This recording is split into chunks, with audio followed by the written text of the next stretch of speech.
The cargo hold of the Stellar Wanderer hummed with the soft breathing of sleeping creatures, each one worth more than most people earned in a lifetime. Zara Nightwind adjusted the climate controls for the 17th time that hour, her dark eyes scanning the readouts with practiced precision. 3 Andromedan crystal butterflies, 2 Martian singing foxes, and 1 particularly grumpy Plutonian ice bear, all destined for the luxury pet markets of the inner colonies. Not exactly the life she'd dreamed of as a child, but it paid the bills and kept her moving through the cosmos, always one step ahead of the memories that chased her through the black.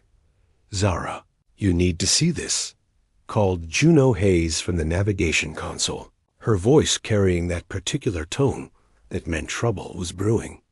Juno had been her friend since Flight Academy, the only person who knew why Zara had chosen a life on the edge of civilized space rather than the comfortable career path they'd both been offered. "Solar storm?"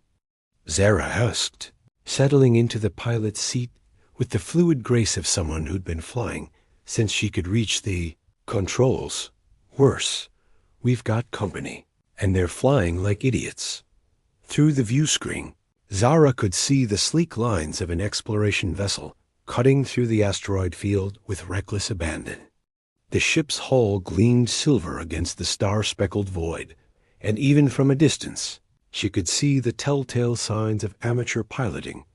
Too fast for the terrain, too aggressive with the maneuvering thrusters. "Stellar Wanderer, this is Captain Dex Sterling of the Aurora's Dream," came a voice over the comm system, smooth as aged whiskey and twice as dangerous. "Looks like we're on a collision course with that asteroid cluster. Mind if we tag along behind you? Your piloting looks considerably more professional than mine at the moment." Despite herself, Zara felt her lips twitch into something that might have been a smile. Honesty wasn't something she encountered often in her line of work. "This is Captain Nightwind. You're welcome to follow, Captain Sterling, but try to keep up. I don't have time to babysit wandering explorers. Wouldn't dream of slowing you down, Captain. Though I have to ask, what's a cargo runner doing in the Serpentine Belt? This isn't exactly a well-traveled trade route." Zara's hands tightened on the controls. The Serpentine Belt was indeed off the beaten path, which was exactly why she chose it. Fewer questions, fewer complications, fewer chances of running into the kind of people who might recognize her face from old wanted posters that should have been destroyed years ago. "Private delivery," she said simply, guiding the Wanderer between 2 massive asteroids with barely a meter of clearance on either side. "What's your excuse? Would you believe scientific curiosity?" Not for a second. His laugh was warm, genuine, and entirely too appealing. "Fair enough. Let's call it ... wanderlust. Some of us weren't built for staying in one place." Behind her, Juno made a sound that was part warning, part exasperation. Zara ignored her friend's pointed look. So what if the man had a voice like silk in sin? She'd encountered charming men before, and they inevitably brought nothing but trouble. The asteroid field grew denser as they progressed, requiring her full attention to navigate the treacherous maze of floating rock and ice. The Aurora's Dream followed in her wake, and she had to admit that despite his self-deprecating comments, Captain Sterling was actually a decent pilot. He managed to keep up with her aggressive course corrections, and his ship's movements showed an intuitive understanding of physics that couldn't be taught in any academy.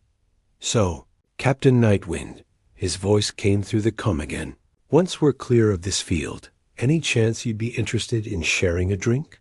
There's a station about 6 hours from here, and I make it a policy never to pass up the opportunity to thank someone who saved my ship from becoming an expensive smear across an asteroid." "Don't drink with strangers," Zara replied, though she found herself wondering what he looked like. The voice suggested someone confident, perhaps a few years older than her own 28, with the kind of easy charm that came from a life of adventure. "Then it's a good thing we're not strangers anymore. I'm Dex Sterling, former military pilot, current wanderer of the cosmos, and collector of interesting stories. I have a ship, a crew of 3, and an unfortunate tendency to find trouble in the most unlikely places. Zara Nightwind, cargo runner, amateur philosopher, and professional skeptic. I have a ship, a best friend who thinks I'm crazy, and a cargo hold full of creatures that would probably eat you if given the chance. Now you've got my attention. Dangerous cargo and a woman who calls herself a professional skeptic? I'm definitely buying that drink. The cum crackled with static as they cleared the worst of the asteroid field. But before Zara could respond, her proximity alarms began screaming. A massive solar flare was erupting from the system star, sending waves of electromagnetic energy racing toward them at light speed. "Sterling, kill your engines now." She shouted, but it was too late. The energy wave hit both ships simultaneously, overloading their electrical systems and sending them tumbling through space. Emergency power flickered on, casting everything in a hellish red glow as Zara fought to regain control of her ship. "Wanderer, do you copy?" Dex's voice was strained but steady. "We're alive, but our main engines are fried." "You?" "Same here. But I've got an idea. My ship has magnetic grappling hooks. If we can link our vessels together, we might be able to combine our backup power and limp to that station I mentioned." Zara exchanged a look with Juno, who shrugged as if to say, "What choice do we have?" "All right, Captain Sterling. Looks like we're going to get very well acquainted very quickly." As the two ships slowly maneuvered toward each other in the dark of space, neither captain realized that this collision of fate would change both their lives forever. The magnetic clamps engaged with a resonating clang that vibrated through both ships' hulls, binding the Stellar Wanderer and Aurora's Dream together like cosmic dance partners frozen mid-waltz. Zara felt the subtle shift in her ship's artificial gravity as the two vessels synchronized their rotation, creating a shared axis that would keep them stable during repairs. "Well, this is cozy," came Dex's voice through the cum, and Zara could hear the smile in his words, despite their predicament. "Cozy isn't the word I'd use," Juno muttered, running diagnostics on their fused electrical systems. Her fingers flew across the console with the expertise of someone who'd been keeping ships running since she was old enough to hold a plasma torch. "More like intimately screwed if we can't get these engines back online." Zara activated the external cameras to get there. First real look at the Aurora's Dream. The exploration vessel was smaller than her cargo ship, but sleeker, built for speed and maneuverability rather than hauling capacity. Through the bridge viewports, she could make out figures moving around. Dex's crew preparing for what would likely be several days of close-quarters cooperation. "Captain Nightwind." A new voice came through the cum, crisp and professional. "This is Phoenix Cross, navigator aboard the Aurora's Dream. I'm reading some interesting energy signatures from your cargo hold. Nothing dangerous, I hope?" "Depends on your definition of dangerous," Zara replied. "The ice bear gets cranky when he's hungry, and the Martian foxes have been known to sing people into temporary madness if they're not properly contained. Fascinating. I'd love to see your containment setup. I wrote my academy thesis on xenobiology applications in space travel." Juno raised an eyebrow. "A navigator with a xenobiology background? That's unusual. Phoenix is full of surprises." Dex's voice cut in. "Just like I'm discovering Captain Nightwind is. Speaking of which, we should probably meet face-to-face to coordinate repairs. My airlock is aligned with your standard diplomatic protocol." Zara hesitated. She'd spent years avoiding unnecessary personal contact, keeping her interactions professional and distant. But stranded in space with damaged ships, she didn't have much choice. "Fine. Give me 10 minutes to secure the cargo." As she made her way through the ship, checking on each of her exotic charges, Juno fell into step beside her. "You know you're being ridiculous, right?" "Define ridiculous. This whole mysterious loner act." The man saved us from becoming space debris. He's clearly intelligent, and unless my ears are completely broken, he's been flirting with you for the past hour." "I don't flirt," Zara said firmly, adjusting the temperature in the ice bear's enclosure. The massive white creature opened one glacial blue eye to regard her, then went back to sleep. "No, you don't. That's exactly the problem." Juno leaned against the containment unit, her expression softening.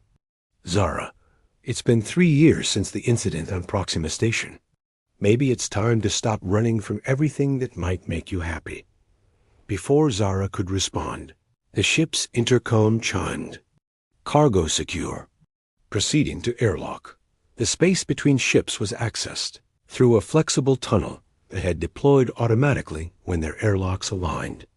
As Zara cycled through the Wanderer's airlock, she tried to ignore the flutter of nerves in her stomach.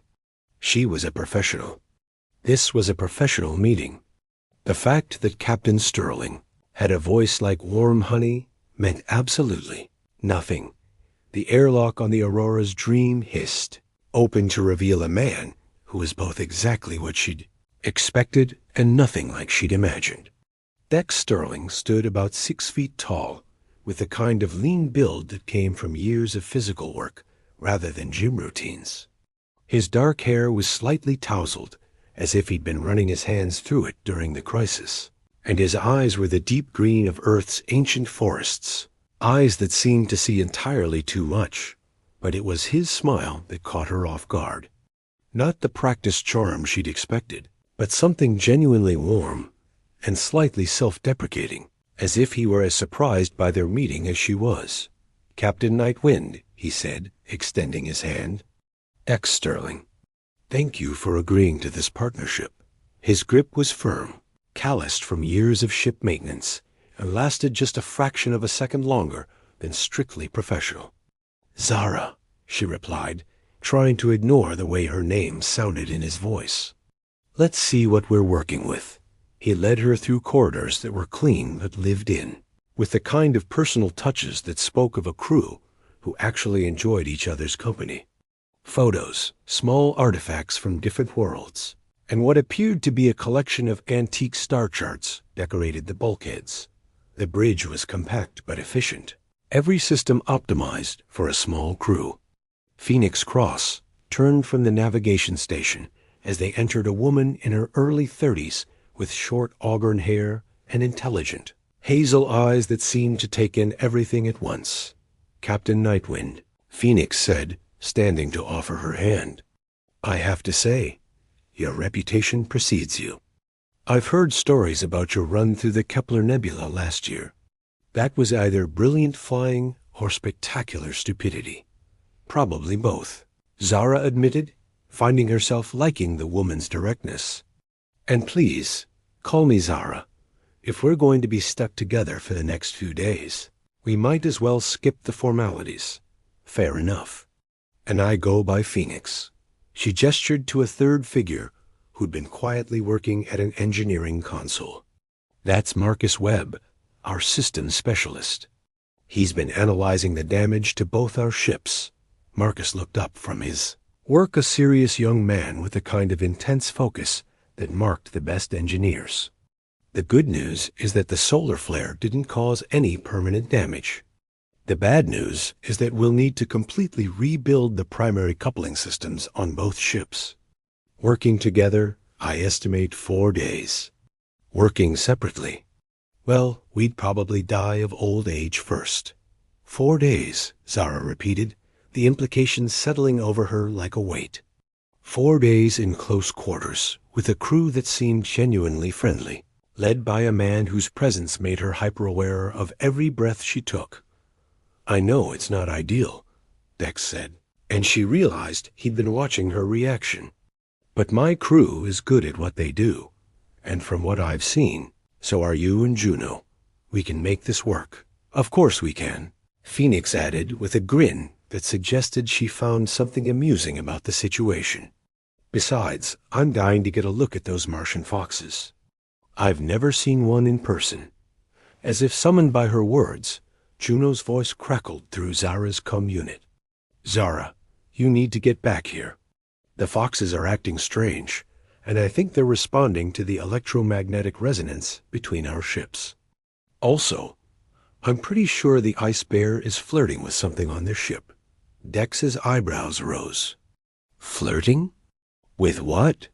"That would be Pixel," Marcus said, with what sounded suspiciously like embarrassment. "Our ship's cat. She's been sitting by the bulkhead making weird purring sounds for the past hour. Despite herself, Zara felt a laugh bubble up from somewhere deep inside her chest. Well, that's a first. Usually, the ice bear just glares at everything until it goes away. Maybe he recognizes a kindred spirit, Dex said, and there was something in his voice that made Zara look at him sharply. Sometimes the most unlikely companions make the best partnerships. As they made their way back toward the Wanderer to assess the situation, Zara found herself walking beside Phoenix, who seemed determined to strike up a conversation. "So, cargo running," Phoenix said conversationally. "Interesting choice for someone with your flight skills. Most pilots with your reputation end up in the racing circuits or military service. I prefer the freedom." Zara replied carefully. "Freedom's important," Phoenix agreed, "though sometimes it can be another word for running away." Zara stopped walking and turned to face the other woman. "Excuse me?" Phoenix held up her hands in a gesture of peace. "Sorry, occupational hazard. I spent too many years reading star charts and analyzing patterns. I tend to look for the story behind the data." She paused, her expression growing more serious. "For what it's worth, I think running toward something is usually better than running away from it." "And what makes you think I'm running toward anything?" "The way you look at Dex," Phoenix said simply. "Like you want to trust him, but you're afraid to try." Before Zara could formulate a response to that uncomfortably accurate observation, they'd reached the airlock connecting the ships. As they cycled through, she found herself wondering what other patterns Phoenix Cross might be seeing, and whether she was ready for someone to read her story so clearly. The third day of repairs had settled into a comfortable rhythm. Zara found herself spending more time aboard the Aurora's Dream than she'd initially intended, drawn by the easy camaraderie of Dex's crew, and if she was honest with herself, by Dex himself. They'd fallen into a pattern of working side by side on the engine modifications, their conversations flowing from technical specifications to stories of their travels, to moments of comfortable silence that felt dangerously intimate. She was calibrating the plasma flow regulators when the proximity alarms began screaming. "Ship approaching fast," Phoenix called from the navigation station, her voice tight with concern. "They're not responding to standard hails, and their approach vector is ... aggressive." Dex was beside Zara in an instant, his hand briefly touching her shoulder as he moved to the main console. That simple contact sent warmth racing through her, followed immediately by the familiar flutter of panic. She was getting too comfortable here, letting her guard down in ways that could only lead to heartbreak. "Can you identify the vessel?" Dex asked, his captain's voice replacing the gentle tone he'd been using with her moments before. "It's a modified civilian cruiser, but she's been heavily armed." And Dex ... Phoenix's voice carried a note Zara had never heard before, something that sounded almost like fear. "I recognize the ship's signature. It's the Crimson Dawn." The color drained from Dex's face. "Nova." As if summoned by her name, a voice crackled through the comm system sultry, confident, and dripping with false sweetness. "Hello, darling. Miss me?" Zara felt something cold settle in her stomach as she watched Dex's jaw tighten. There was history in that single word, layers of meaning that spoke of intimate knowledge and bitter endings. "What do you want, Nova?" Dex's voice was carefully neutral, but Zara could see the tension in his shoulders. "Can't an old friend drop by to say hello? Though I have to admit, I'm curious about your traveling companions." The infamous Zara Night Wind If my sources are correct, Zara's blood turned to ice. Very few people knew her real name anymore, and those who did were either dead or had very good reasons to keep quiet. How do you know that name? The laugh that came through the speakers was like broken glass. Oh, sweetheart, there are people paying very good money for information about your whereabouts. The Proxima Station incident left quite an impression on certain ... interested parties. Before anyone could respond, another ship's signature appeared on their sensors, this one approaching from the opposite vector. Zara's hands flew to the tactical display, her heart sinking as she recognized the sleek lines of a bounty hunter's vessel. Well, came a new voice, one that made Zara's knees go weak for entirely different reasons. If it isn't the ghost of Proxima Station. Hello, Zara. Blaze, she whispered, the name torn from her throat like a physical wound. Blaze Morrison. Her partner in more ways than one, until the job on Proxima Station had gone sideways and she'd been forced to choose between saving him and saving the innocent civilians caught in the crossfire. She'd chosen the civilians, watched him disappear into a collapsing building, and spent the last 3 years believing he was dead. Apparently, she'd been wrong. Dex was looking between her and the cum unit, his expression unreadable. Friend of yours? Former partner, Zara managed, her voice sounding foreign to her own ears. I thought he was dead. Reports of my demise were greatly exaggerated. Blaze's voice carried the same sardonic humor she remembered, though there was an edge to it now that spoke of pain and betrayal. Though I have to say, abandoning me on a collapsing space station wasn't exactly the reunion I'd been hoping for. You know, that's not what happened, Zara said, finding her voice at last. The civilians you chose over me. Yes, I remember. Very noble of you, sweetheart. Very you. Nova's ship had moved closer, and through the view screen, Zara could see a figure in the pilot's seat, a woman with platinum blonde hair and the kind of predatory smile that promised trouble. This is all very touching. Nova's voice cut through the tension, but I believe we have business to discuss. Zara, darling, there are some very unpleasant people who would like to have a conversation with you about certain stolen property. Property that disappeared around the same time you did. I didn't steal anything, Zara said, but even as the words left her mouth, she knew how hollow they sounded. Technically, she hadn't stolen the data chip that contained evidence of the Proxima Station cover-up. But she had taken it, and she had used it to disappear when the authorities came looking for someone to blame. Semantics, Nova purred. The fact remains, you have something that doesn't belong to you, and my employers are willing to pay handsomely for its return. Dex stepped closer to Zara, his presence both comforting and somehow making everything worse. She could see the questions in his eyes, the dawning realization that the woman he'd been growing close to wasn't who he thought she was. What kind of property are we talking about? He asked, his voice carefully neutral. The kind that gets people killed, Blaze answered before Nova could respond. The kind that Zara stole when she decided to play hero instead of professional. Zara closed her eyes, feeling the weight of 3 years of running finally catch up with her.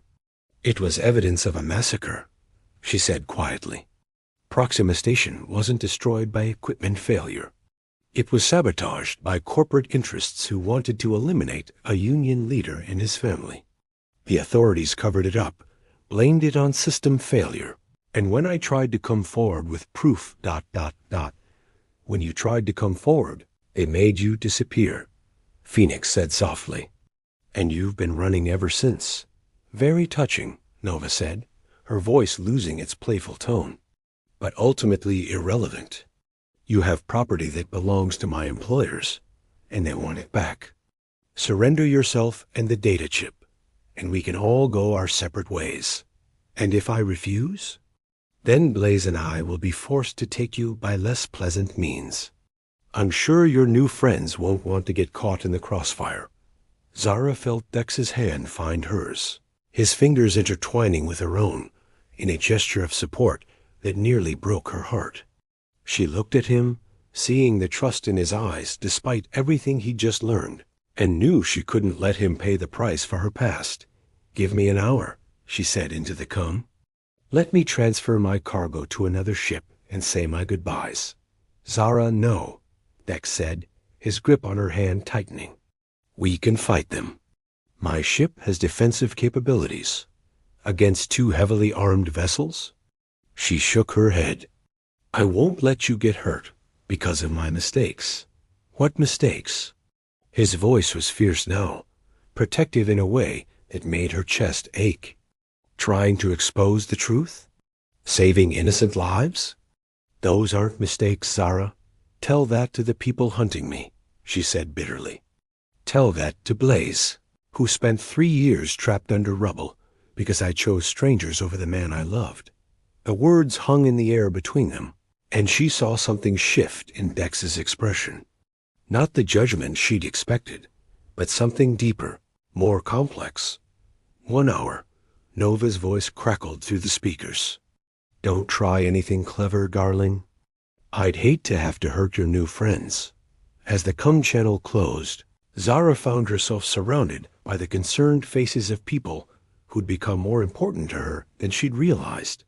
Juno had appeared from the engine room, her expression grim but determined. Marcus and Phoenix flanked Dex, all of them looking like they were preparing for battle. "So," Dex said quietly, his hand still holding hers, "want to tell me about this data chip everyone's so interested in?" Zara looked at him, really looked at him, seeing the man who'd become far more than just a convenient repair partner over the past few days. The man who was offering to fight for her, despite barely knowing her, who was looking at her like she was worth saving. "It's hidden in the Ice Bear's enclosure," she said finally, "embedded in his collar. I figured no one would think to look there." "Smart," Phoenix said approvingly. "What's on it?" "Everything. Financial records, communication logs, security footage. Enough to bring down 3 major corporations and implicate half the Proxima System government in mass murder. And you've been carrying that around for 3 years?" Marcus asked, his voice awed. "Someone has to," Zara said simply. "The families of the people who died deserve justice." Dex was quiet for a long moment, his thumb tracing patterns across her knuckles. When he spoke, his voice was steady, resolved. "Then we're not giving it to them. Dex, no arguments. We have an hour to figure out a way to get you out of this that doesn't involve surrendering to criminals or abandoning the evidence that could bring justice to murder victims." He turned to address his crew. "Phoenix, I need you to analyze their ship configurations, find weaknesses. Marcus, what kind of defensive options do we have with our combined systems?" "Dex, you can't," Zara said, her voice breaking slightly. "I won't let you risk your lives for me." He turned back to her then, his free hand coming up to cup her cheek. "Zara, I don't know what this thing is between us, and I don't know where it might lead. But I do know that I'm not letting you face this alone. We're partners now, remember? Partners don't abandon each other." As his words sank in, Zara felt something shift inside her chest, the first crack in the wall she'd built around her heart 3 years ago. For the first time since Proxima Station, she wasn't alone. But as the minutes ticked away and 2 hostile ships waited in the darkness of space, she wondered if this newfound connection would be enough to save them all, or if she was about to lose everyone she cared about all over again.